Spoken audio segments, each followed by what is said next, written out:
Kalau Perludem itu kan posisinya sangat jelas dan tegas ya. Kami itu 2 kali ke Mahkamah Konstitusi. Yang pertama tahun 2017 pasca pengesahan Undang-Undang 7 2017 untuk menguji pasal triple dua itu 222 bahwa persyaratan pencalonan memiliki 20% kursi atau 25% suara. Yang kedua di tahun 2018 bareng Bang Rocky kan, tetapi kan hasilnya sukses, sukses ditolak gitu ya. Nah, kalau kalau kami itu ya kembali kepada konstitusi pasal 6A ayat 2 bahwa pencalonan itu dilakukan oleh partai politik peserta pemilu atau gabungan partai politik peserta pemilu. Kalau Bang Mardani kan tadi mengatakan nggak progresif atau moderat lah ya, boleh sampai 10% gitu. Kalau Perludem itu ya usulannya 0% karena gini loh Mas Haldi dan Bang Mardani juga pasti sangat memahami. Ya, Menjadi peserta pemilu di Indonesia itu kalau verifikasinya beneran faktual, itu adalah salah satu mendirikan partai politik paling berat dan paling mahal di dunia. Jadi partai politik aja tuh udah susah bukan main. Jadi berat. peserta pemilu juga begitu. 100% kantor provinsi, 75% kantor kabupaten kota, 50% kantor kecamatan. Dan Kecamatan. keanggotaan 1.000 atau 1/1000 di setiap kabupaten.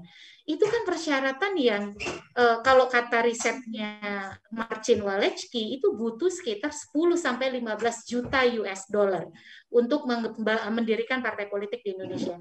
Nah, itu saja sudah luar biasa. Ditambah lagi kok mau mencalonkan presiden aja ditambah makin susah gitu.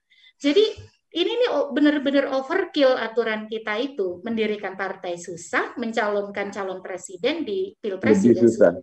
Betul. Jadi harusnya, apalagi saya sih yakin ya, Indonesia ini karakternya memang beragam pilihan.